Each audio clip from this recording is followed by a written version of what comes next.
सभी को नमः संस्कृताय। आज की ये कक्षा ब्राह्मण साहित्य को लेकर है। 25 कोड संस्कृत 25 कोड जो विषय है, उस सिलेबस में सर्वप्रथम हमने वेदों के रचना काल को देखा प्रथम इकाई के अनुसार, और फिर हमने उसी सिलेबस में संहिता साहित्य का सामान्य अध्ययन किया। इसमें 4 संहिताएं हमने पढ़ी, और फिर संवाद सूक्तों में हमने 4 संवाद सूक्तों को देखा। और उसके बाद जो चौथा टॉपिक है वह ब्राह्मण साहित्य का है। तो 4 वीडियो आपको इसमें प्राप्त होंगी। ऋग्वेदीय ब्राह्मण, यजुर्वेदीय ब्राह्मण, अथर्ववेदीय ब्राह्मण, सामवेदीय ब्राह्मण से संबंधित। प्रथम वीडियो में आपको ब्राह्मण का सामान्य अर्थ क्या है, ब्राह्मण ग्रंथ किसे कहते हैं, क्या उनके प्रयोजन हैं, क्या उनके अर्थ हैं, ये आपको जानने को मिलेगा। और इसी के साथ ऋग्वेदीय ब्राह्मण जो हैं उनकी चर्चा हम करेंगे। सामान्य अध्ययन ये रहेगा, विशिष्ट अध्ययन नहीं रहेगा, क्योंकि सिलेबस में सामान्य अध्ययन ही पूछा गया है। तो ब्राह्मण ग्रंथों में आप देखिए, ब्राह्मण शब्द जो है वह ब्राह्मण शब्द से अण प्रत्यय होने पर बना है। जब हम ब्राह्मण शब्द बनाते हैं तो उसमें ब्राह्मण धन अण करते हैं, तत्पश्चात हमें ब्राह्मण शब्द प्राप्त होता है। ब्राह्मण शब्द के 3 अर्थ बताए जाते हैं शतपथ ब्राह्मण के अनुसार। देखिए, शतपथ ब्राह्मण के अनुसार ब्राह्मण शब्द का अर्थ है मंत्र। कहा गया है ब्रह्म वै मंत्रः, अतः वेद मंत्रों की व्याख्या और विनियोग प्रस्तुत करने वाले ग्रंथ को ब्राह्मण कहते हैं। मतलब जिन मंत्रों को हमने संहिताओं में पढ़ा, जाना और समझा, उन वेद मंत्रों का कहाँ पर प्रयोग होगा, यज्ञ में उन वेद मंत्रों का क्या प्रयोग है, किस यज्ञ में किस ऋचा का प्रयोग होगा, किस यजुष का प्रयोग होगा, किस साम का प्रयोग होगा और किस अथर्व का प्रयोग होगा, ये हमें जानकारी जो ग्रंथ देते हैं वह ब्राह्मण ग्रंथ हैं। ये बात आप समझिए। कहा गया ब्रह्म वै मंत्रः, मतलब पुनः बता रहा हूँ, वेद मंत्रों का जो ग्रंथ विनियोग बताएं, वेद मंत्रों की जो ग्रंथ व्याख्या करें, वह ब्राह्मण है। शतपथ के अनुसार ही ब्राह्मण शब्द का दूसरा अर्थ है यज्ञ, ब्रह्म यज्ञ। और ब्राह्मण शब्द का एक अन्य अर्थ है पवित्र ज्ञान या रहस्यात्मक विद्या। यह अर्थ यदि आप देखेंगे रहस्यात्मक विद्या का, पवित्र ज्ञान मुझे लग रहा है कि ले लिए जाना चाहिए अर्थ के रूप में, लेकिन रहस्यात्मक विद्या सटीक साबित होता है उपनिषदों को लेकर, और उपनिषद संहिताओं का ही भाग हैं, संहिताओं के ही भाग ब्राह्मण हैं और संहिताओं के ही भाग आरण्यक हैं। देखिए, संहिता प्रारंभिक जो मंत्र वाले भाग हैं, जो ऋचाएँ हैं, वह संहिता कह दी जाती हैं। उसके बाद जो ब्राह्मण है वह संहिताओं के तुरंत बाद वाला जो भाग है वह ब्राह्मण है, और ब्राह्मणों का जो उत्तर भाग है वह आरण्यक, और आरण्यकों का जो उत्तर भाग है वह उपनिषद कहलाता है। अब ब्राह्मण का अर्थ मीमांसा दर्शन के अनुसार क्या है, यह भी आप देख लीजिए। अच्छा, सर्वप्रथम हम देख लेते हैं कि जिन ग्रंथों में वैदिक रहस्यों का उद्घाटन किया गया है उन्हें ब्राह्मण कहते हैं। निश्चित तौर पर वेद मंत्रों की व्याख्या यदि होगी तो वैदिक रहस्य निश्चित तौर पर उद्घाटित होंगे, और जिन ग्रंथों में वैदिक मंत्रों की व्याख्या हो, वैदिक मंत्रों का विनियोग हो, उन व्याख्या के कारण उनके रहस्य भी उद्घाटित होंगे। अब मीमांसा दर्शन क्या कहता है, देखिए, मंत्र भाग या संहिता ग्रंथों के अतिरिक्त वेद भाग को ब्राह्मण कहते हैं। वही मैं आपसे कह रहा था अभी, मंत्र भाग या संहिता ग्रंथों के अतिरिक्त वेद भाग को ब्राह्मण कहते हैं, और ब्राह्मण के ही उत्तर भाग को आरण्यक, और आरण्यक के उत्तर भाग को उपनिषद। ये बात आप समझ पाए होंगे। भाव यह है, मान लीजिए किसी ग्रंथ का 50% मंत्र भाग है, संहिता भाग है, और 20% ब्राह्मण 20% आरण्यक और 10% उपनिषद, उत्तरोत्तर आप इसको लेके चलिए। भट्ट मीमांसक क्या कहते हैं, माफी चाहूंगा, भट्ट भास्कर क्या कहते हैं। देखिए, कर्मकांड और मंत्रों के व्याख्यान ग्रंथों को कहते हैं ब्राह्मण, भट्ट भास्कर के अनुसार। देखिए, आपने ऊपर एक लाइन पढ़ी थी, ब्रह्म यज्ञ, मतलब ब्राह्मण शब्द का दूसरा अर्थ हुआ यज्ञ, और यज्ञ क्या है, यज्ञ कर्मकांड है। तो वही भट्ट भास्कर कह रहे हैं कि कर्मकांड और मंत्रों के व्याख्यान ग्रंथों को ब्राह्मण कहते हैं।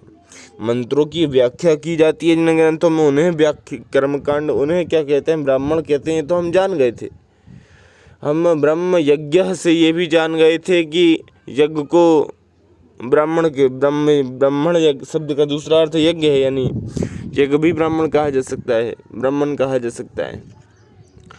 तो यज्ञ क्या है, कर्मकांड है। उसी बात को मिलाकर इन्होंने कह दिया कि कर्मकांड और मंत्रों के व्याख्यान ग्रंथों को ब्राह्मण कहते हैं।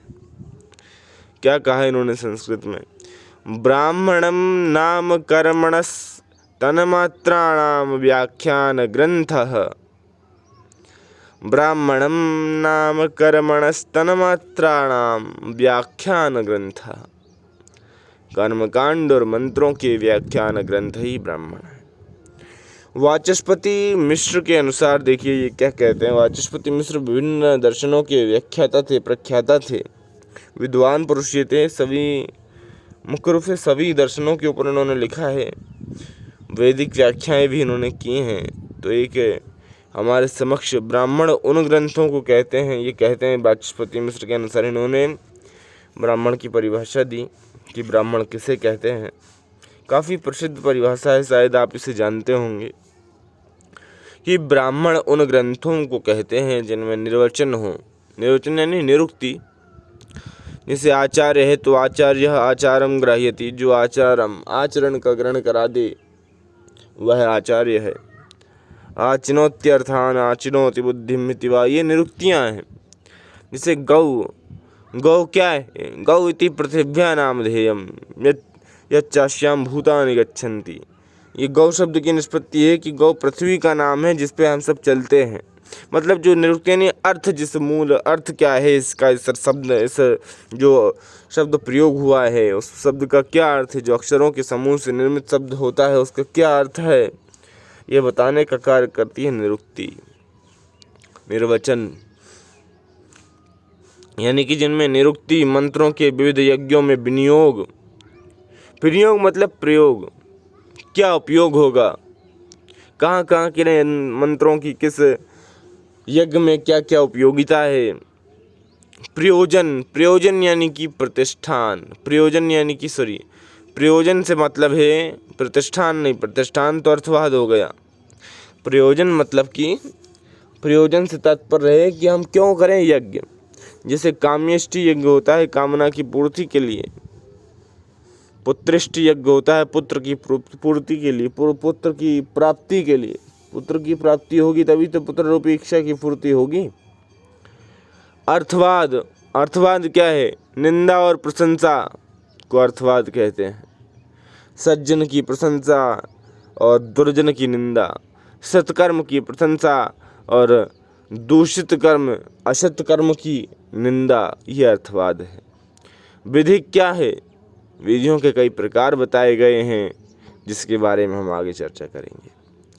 तो इनका एक विशिष्ट बहुत ही सुंदर सा श्लोक है, नैरुक्तं यत्र मंत्रस्य विनियोगः प्रयोजनं प्रतिष्ठानं विधिश्चैव ब्राह्मणं तदिहोच्यते। नैरुक्तं यत्र मंत्रस्य विनियोगः प्रयोजनं प्रतिष्ठानं विधिश्चैव ब्राह्मणं तदिहोच्यते। ये समझे आप। निरुक्तम यत्र मंत्रस्य, जहाँ निरुक्ति हो मंत्रों की, जहाँ मंत्रों का विनियोग बताया जाए, जहाँ मंत्रों का प्रयोजन बताया जाए, जहाँ प्रतिष्ठान यानी अर्थवाद यानी कि प्रशंसा और निंदा हो मंत्रों की, जहाँ जहाँ विधि हो, जहाँ विधि बताई जाए मंत्रों की, उत्पत्ति विधि, विनियोग विधि, प्रयोग विधि, इस तरीके से कई विधियाँ हैं। ब्राह्मणम तदिहोच्यते, उसे हम ब्राह्मण कहते हैं, कह सकते हैं। ये कौन कह रहे हैं? वाचस्पति मिश्र। इसे आप याद ही कर लीजिएगा। नैरुक्तम, ये कार्य भी हैं। ब्राह्मण ग्रंथों के क्या कार्य हैं? निरुक्ति करना, निर्वचन करना, विनियोग बताना, प्रयोजन बताना इत्यादि ये कार्य हैं। नैरुक्तम यत्र मंत्रस्य विनियोग प्रयोजनम प्रतिष्ठानम विधिश्चैव ब्राह्मणम तदिहोच्यते। अब ग्रंथ अर्थ में ब्राह्मण शब्द नपुंसक लिंग में होता है। ये बात तो आप सभी जानते होंगे। हम जिन ब्राह्मण शब्द की बात कर रहे हैं वो ब्राह्मण शब्द पाणे, पंडित इत्यादि नहीं है, और ब्राह्मण शब्द दीक्षित, पुरोहित इत्यादि नहीं है। वो ब्राह्मण शब्द कास्ट से संबंधित नहीं है। वो ब्राह्मण शब्द तो ग्रंथ संबंधी है, और ग्रंथ संबंधी जो भी शब्द होता है वह नपुंसक लिंग में ही होता है। ब्राह्मण शब्द का ग्रंथ अर्थ में प्रयोग अष्टाध्यायी, निरुक्त, शतपथ ब्राह्मण और ऐत्रेय ब्राह्मण आदि में प्राप्त होता है। बता रहे हैं कि कहाँ कहाँ ब्राह्मण शब्द का प्रयोग हुआ ग्रंथ अर्थ में। पाणिनि के अष्टाध्यायी में अनुब्राह्मण का भी उल्लेख प्राप्त होता है। अनुब्राह्मणा आदीन, मतलब अष्टाध्यायी। ये संख्या है कि अष्टाध्यायी में कहाँ इसका वर्णन प्राप्त होता है। अब आपको मैं बताऊं, काशिका में भी ब्राह्मण के सदृश ग्रंथों को अनुब्राह्मण कहा गया है। ब्राह्मण के जैसे जो ग्रंथ हैं वह अनुब्राह्मण है। यह अनुब्राह्मण लघुकाय ब्राह्मण ग्रंथ है। मतलब अनुब्राह्मण क्या है? काशिका में बताया गया, जो कि वामन, जयदत्त इत्यादि की रचना है काशिका। ये अनुब्राह्मण जो है लघुकाय ब्राह्मण ग्रंथ है, ब्राह्मण के सदृश ही है। इसमें किसी एक अंश का ही विवेचन होता है। जैसे यदि कोई पूर्ण ब्राह्मण है, बृहद ब्राह्मण है, तो उसमें तो निर्णयरुक्तम यत्र मंत्रस्य विनियोग प्रयोजनम प्रतिष्ठानम विधिश्चैव, वो ये पांचों चीज़ों का वर्णन मिल जाएगा। लेकिन जिसमें किसी एक का ही वर्णन हो, विवेचन हो, वह अनुब्राह्मण कहलाता है। अब मंत्र ब्राह्मण क्या है? नैरुक्तम यत्र मंत्रस्य विनियोग प्रयोजनम प्रतिष्ठानम विधिश्चैव ब्राह्मणम तदिहोच्यते। याद करिएगा इसको। संहिताओं में उपलब्ध मंत्र भाग का कर्मकांड में विनियोग होता है, और ब्राह्मण भाग मंत्रों के विनियोग की विधि को बताता है। मतलब मंत्रों का कहाँ पर क्या प्रयोग होगा ये हमने देखा। एक मूल है, दूसरा उसका व्याख्यान या भाष्य है। मंत्र मूल है, बात वही है जो मैं आपको प्रारंभ में समझा चुका हूँ। संस्कृत जितनी कठिन है उतनी ही सरल भी। कठिन तो है ही नहीं। अब ब्राह्मण मतलब एक मूल है, दूसरा उसका व्याख्यान या भाष्य। बात तो सही है। एक में मंत्र कह दिया गया और उस दूसरे में उसको बता दिया कि ब्राह्मण में बता दिया गया कि इसका क्या प्रयोजन होगा, क्या विनियोग होगा, क्या इसकी निरुक्ति है, क्या इसका अर्थ है। यज्ञों में मंत्रों में से आहुति दी जाती है और ब्राह्मण भाग उसकी उपयोगिता और विधि को बताता है। जो आहुति हम दे रहे हैं इसकी क्या उपयोगिता है, इसकी क्या विधि है, यह बताता है कौन? ब्राह्मण भाग। वैदिक वाङ्मय एवं वैदिक साहित्य में ब्राह्मण, आरण्यक और उपनिषदों का भी समावेश है। अब यदि आपसे कोई पूछ ले कि ब्राह्मण वैदिक वाङ्मय में क्या आरण्यक आते हैं, उपनिषद आते हैं, तो निश्चित तौर पे ब्राह्मण, आरण्यक और उपनिषद को भी समावेश इसमें है। क्योंकि मैंने आपको कहा कि यदि एक वैदिक वाङ्मय जैसे एक वेद है, सामवेद है, ऋग्वेद है, अथर्ववेद है, यजुर्वेद है, मान लीजिए ये 100% है, तो 50% मंत्र भाग होगा, या 25-20% आप कह सकते हैं। मान लीजिए, ऐसा एग्जैक्ट नहीं है, मैं आपको केवल उदाहरण के तौर पर ही समझा रहा हूँ। एक ग्रंथ के कुछ पार्ट हैं, उन पार्टों को ही कहा जाता है मंत्र भाग या संहिता भाग, ब्राह्मण भाग, आरण्यक भाग और उपनिषद भाग, और इन्हीं को सामूहिक रूप से वेद कह दिया जाता है। यानी कि वैदिक वाङ्मय, वैदिक साहित्य में ब्राह्मण, आरण्यक और उपनिषदों का भी समावेश है। वेद शब्द का गौण अर्थ वैदिक साहित्य लेने पर ब्राह्मण ग्रंथों को भी वेद कहा जा सकता है। निश्चित तौर पर बात सही है। मंत्र ब्राह्मणयोर्वेदानाम ध्येयम। आपस्तंभ स्रोत सूत्र में एक पंक्ति मिलती है क्या? मंत्र ब्राह्मणयोर्वेदानाम ध्येयम। मंत्र और ब्राह्मण ग्रंथों को वेद कहते हैं। मंत्र ब्राह्मणयोर्वेदानाम ध्येयम। मंत्र ब्राह्मणयोर्वेदानाम ध्येयम, यह कहा गया है। मंत्र और ब्राह्मण क्या है? वेद हैं। ब्राह्मण में ही आरण्यक और उपनिषद भी आ जाते हैं, क्योंकि वह उसी में से तो निकले हैं, उसके उत्तरोत्तर भाग हैं वह। अब ब्राह्मण ग्रंथ, लेकिन अगर आपसे सशब्द पूछ लिया जाए आपस्तंभ स्रोत सूत्र के अनुसार कि वेद क्या है, तो मंत्र और ब्राह्मण ही लगाइएगा, आरण्यक उपनिषद नहीं। ब्राह्मण ग्रंथों के विषय तथा भाषा शैली क्या है, देख लीजिए। मुख्य विषय विधि, अर्थात यज्ञ कब हो, कहाँ किया जाए, यज्ञ के अधिकारी पुरुष कौन है, यज्ञ के लिए आवश्यक साधन एवं सामग्री क्या है, ये सारी चीज़ें उसमें बताई जाती हैं। संहिता ग्रंथ स्तुति प्रधान है, तो ब्राह्मण ग्रंथ विधि प्रधान है। इसलिए इन्हें कर्मकांड कहा जाता है, क्योंकि ये कर्म पर आधारित है। यहाँ विधि बताई जाती है, वहाँ स्तुति की जाती है, यहाँ विधि बताई जाती है कि ऐसा करना है, यजमान को स्वाहा कहते हुए आहुति डालनी है, ऐसा यहाँ बताया जाता है। तो ये विधि प्रधान है, विधियाँ इसमें प्रमुख हैं। ब्राह्मणों की भाषा वैदिक संस्कृत और लौकिक संस्कृत को जोड़ने वाली सुंदर कड़ी है, कह सकते हैं आप इसे। बिल्कुल, ये जो मैं कह रहा हूँ आप इसे ध्यान से सुनिए मात्र। ब्राह्मणों में वैदिक और लौकिक शब्दावली का समन्वय है। वैदिक लेट लकार का प्रयोग अति विरल है, तो मनर्थक प्रत्ययों के प्राचीन रूप यत्र तत्र दिखाई पड़ते हैं। ब्राह्मणों की भाषा में प्रसाद गुण का बाहुल्य है। भाषा सरल, सरस और रोचक है। यह विषय और भाषा शैली पर हमने चर्चा की, इसे आप पुनः एक बार देखिएगा। जैसे कि वैदिक लेट लकार का प्रयोग अति विरल कहाँ हुआ प्राप्त होता है, तो ब्राह्मण ग्रंथों में। प्रश्न बन सकते हैं इसे यहाँ से। समन्वय कहाँ प्राप्त होता है वैदिक और लौकिक शब्दावली का? ब्राह्मणों में। वैदिक और संस्कृत और लौकिक संस्कृत को जोड़ने वाली कड़ी किसे कहा गया है, तो ब्राह्मणों को। अब यहाँ पर एक चर्चा उठती है कि ऋषि कौन है और आचार्य कौन है। आश्लायन ग्रहीय सूत्र में ऋषि और आचार्य में अंतर किया गया है। मंत्र दृष्टा को ऋषि कहते हैं और ब्राह्मण ग्रंथों के दृष्टा या रचयिता को आचार्य कहते हैं। मतलब मंत्र दृष्टा, जिन्होंने मंत्रों को देखा, वह ऋषि हैं, और जिन्होंने ब्राह्मण ग्रंथों का दृष्टन किया, उन्हें देखा, उनकी रचना किया, तो उन्हें हम आचार्य कह देते हैं। तो इस बात को ध्यान रखिएगा। अब यहाँ पर आचार्यों के 3 गण बताए गए हैं, मांडुकेय गण, शांखायन गण और आश्लायन गण।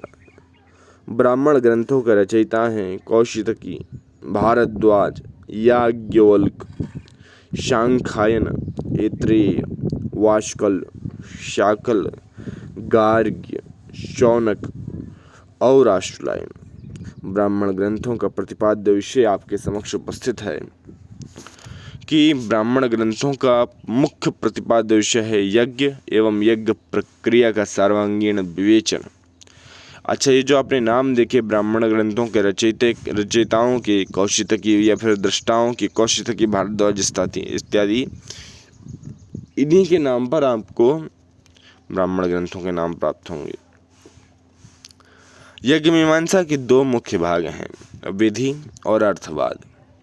विधि का अभिप्राय है यज्ञ प्रक्रिया का विस्तृत निरूपण, और आपस्तंभ का कथन है कि कर्म चोदना ब्राह्मणानि, अर्थात ब्राह्मण ग्रंथ विविध यज्ञ रूप कर्मों में मनुष्यों को प्रेरित करते हैं।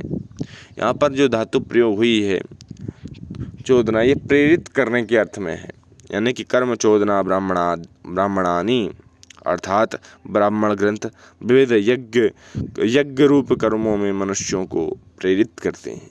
प्रेरित करना वहाँ पर अर्थ है। अर्थवाद का अभिप्राय क्या है? स्तुति यानी कि प्रशंसा, और निंदा यानी कि निंदा परक विविध विषय।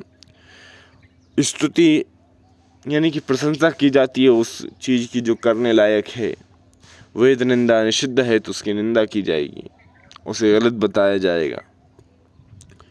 ईश्वर प्रशंसा स्तुति है, समझ पा रहे हैं आप। वाचस्पति मिश्र ने ब्राह्मण ग्रंथों के 4 प्रयोजन बताए हैं। कौन, मैं आपको बताई क्या क्या बताए थे? हेतु निर्वचन निंदा, हेतु, देखिए 4 प्रयोजन सबसे पहले देखिए। इन्हीं के आपको 10 प्रयोजन मिलेंगे जो इन्हीं के अंदर समाहित रहेंगे। कौन कौन से, हमने इसके बारे में एक पढ़ा था, एक श्लोक अभी पढ़ा था, उसमें हमने जाना था कि निर्वचन, विनियोग, प्रतिष्ठान और विधि। क्या लिखा था? नेरुक्तम यत्र मंत्रस्य विनियोग प्रयोजनम प्रतिष्ठानम विधिश्चैव ब्राह्मणम तदिहोच्यते। प्रयोजन क्या है? निर्वचन करना, मतलब प्रयोजन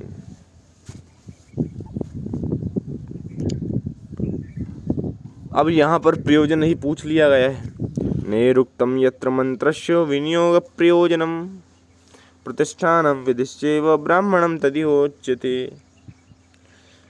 अब यहाँ पर दूसरा अर्थ यहाँ पे यदि हम लें तो इस श्लोक से हम समझ सकते हैं कि इसमें प्रयोजन बताए गए हैं। प्रयोजन शब्द जो है जिसे ऊपर गिनवा दिया गया था पृथक रूप से, उसका यदि हम इसका पूरे श्लोक का दूसरा अर्थ ले लें तो ये हम समझेंगे कि ये प्रयोजन बता रहा है ब्राह्मणों के। तो निर्वचन करना ये पहला प्रयोजन हो जाएगा, शब्दों की निरुक्ति बताना, किसी वस्तु का नाम क्यों पड़ा या धातु को बताना इत्यादि। विनियोग, किस यज्ञ की किस विधि में किन किन मंत्रों का पाठ किया जाएगा पूरा विवरण बताना विनियोग है। प्रतिष्ठान, अर्थवाद, प्रतिष्ठान का अर्थ है अर्थवाद, यज्ञ की विधियों की प्रशंसा या निंदा करना। विधि, यज्ञ और उससे संबद्ध कार्यों का विस्तृत वर्णन बताना, यज्ञ कब कहाँ कैसे होगा, किस यज्ञ के लिए क्या सामग्री अपेक्षित है तथा ऋत्विक क्या कार्य करेगा आदि का वर्णन आपको विधि के अंतर्गत समाहित हो जाता है। तो ये सभी प्रयोजन हो गए। ये वाचस्पति मिश्र की वो पंक्ति जो मैं आपके समक्ष दोहरा रहा था, एक बार पुनः दोहराता हूँ। नैरुक्तम यत्र मंत्रस्य विनियोग प्रयोजनम प्रतिष्ठानम विधिश्चैव ब्राह्मणम तदिहोच्यते। अच्छा, ये तो आपने देखे कि 4 प्रयोजन।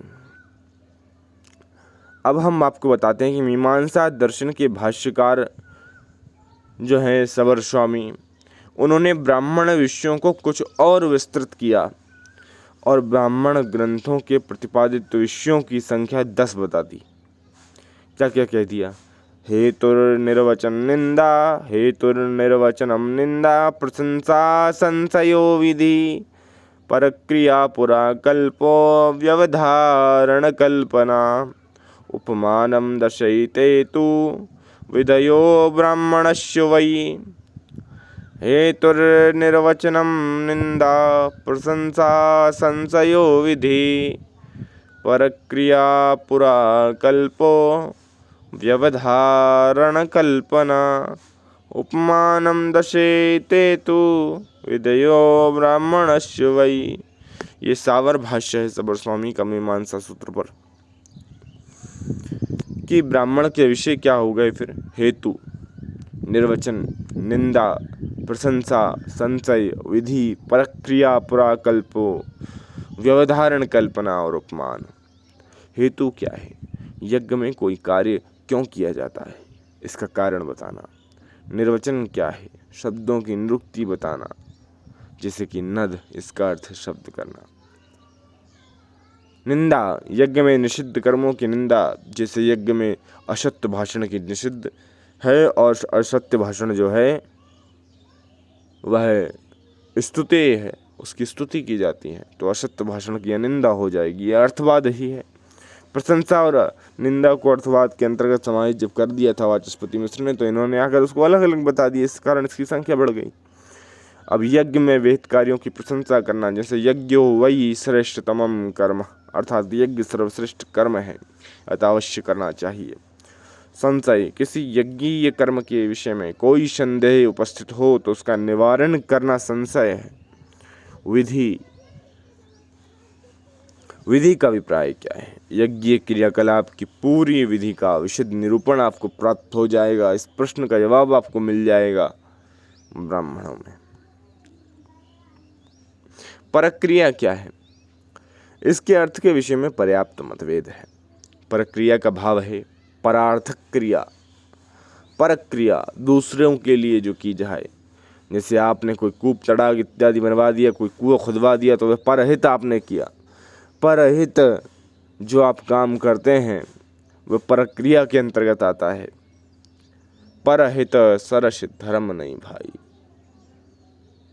ये एक लाइन है। और इसमें भी परहित क्या है, प्रक्रिया क्या है, यह भी तो एक प्रकार का यज्ञ हो जाएगा, भूत यज्ञ नहीं हो जाएगा। अगर आपने किसी भी जीव को कुछ खिला दिया, कुछ दाने डाल दिए जिससे उसका पेट भर गया, तो पंच महायज्ञों में आने वाला भूत यज्ञ एक संपन्न हो जाएगा कि नहीं हो जाएगा? निश्चित तौर पे हो जाएगा। और पंच महायज्ञों के बारे में भी हम आपको बताएंगे, पढ़ेंगे, जानेंगे, समझेंगे। तो ये बात यहाँ पर सिद्ध हो जाती है। परोपकार करने वाले कर्तव्यों का वर्णन आपको ब्राह्मणों में मिलता है। इसमें इष्टापूर्त का समावेश है। इष्ट का अर्थ है विविध याग आदि, और पूर्त का अर्थ है धर्मार्थ कार्य, जैसे कूप तड़ाग आदि का निर्माण। यानी कि इष्टापूर्त का अर्थ हो गया पहले तो यज्ञ करिए और उसके बाद परहित पर कोई कार्य करिए, तो ये हो जाएगा इष्टा। यानी कि इष्ट यानी कि क्या हो जाएगा? इष्ट यानी कि कोई याग आप कर रहे हैं, विविध याग इसमें आ जाएंगे। पूर्त यानी कि उस याग के साथ साथ आपने कोई परहित काम किया, तो वह धर्मार्थ कार्य कूप तड़ाग इत्यादि प्रक्रिया कहलाएगा, पूर्त कहलाएगा। पुराकल्प क्या है? यज्ञ की विभिन्न विधियों के समर्थन में किसी प्राचीन आख्यान या ऐतिहासिक घटना का वर्णन करना। जैसे राजा के अभाव में जनता भयभीत रहती थी, अतः राजा के वर्ण की व्यवस्था की गई। हरिश्चंद्रोपाख्यान में आप देखते हैं कि रोहित इधर उधर भटकता है, तो उसे इंद्र आकर एक चरैवेती चलते रहो आदि का निर्देश देते हैं। वह कहते हैं कि सूर्यस्य पश्य यौनाते तंद्रते चरण, सूर्य को देखो कि वह निरंतर चलता रहता है, इसलिए इससे उसकी तेजस्विता नहीं जाती। इसलिए तुम भी चलते रहो, निरंतर कुछ ना कुछ नया खोजते रहो, निरंतर पढ़ते रहो, तो तुम्हारी बुद्धि रूपी तेजस्विता नहीं जाएगी। क्योंकि विद्या रूपी धन जहाँ बांटने से बढ़ता है, वहीं यदि आप इसको स्थिर कर दोगे तो यह एक पानी के समान हो जाएगा, जो एक स्थान पर यदि एकत्रित रहे तो सड़ने लगता है, और यदि बहता रहे, दूसरे लोगों के काम आता रहे, तो यह पवित्र बना रहता है। इस प्रकार के विभिन्न आख्यानों के द्वारा, विभिन्न उदाहरणों के द्वारा जो आपको समझाया जाता है, वह हो जाती है पुराकल्प। व्यवधारण कल्पना क्या है? व्यवधारण कल्पना से तात्पर्य हो जाएगा परिस्थिति के अनुसार कार्य की व्यवस्था करना। शायण ने इसका उदाहरण दिया है, जितने घोड़े हों उतने जल भरे पात्र रखें, घोड़ों की संख्या के अनुसार आसनों की व्यवस्था की जाए। ये व्यवधारण कल्पना है, मतलब जितना आपके पास जितने यजमान हों, जितने खाने वाले लोग हों, उतना ही अन्न होना चाहिए। एक रीजनिंग टाइप हो जाएगा यह, तो है ना। ऐसा नहीं कि आपने 10 लोग बुला लिए और 5 का भोजन है, नहीं। अब उपमान क्या है? कोई उपमा या उदाहरण देकर वर्ण विषय की पुष्टि करना। जैसे ऐत्रेय ब्राह्मण में चरैवेति की पुष्टि के लिए सूर्य का उदाहरण प्रस्तुत किया गया है कि सूर्य निरंतर चलता रहता है और उसकी तेजस्विता बनी रहती है। सूर्यस्य पश्य श्रेमाणम योना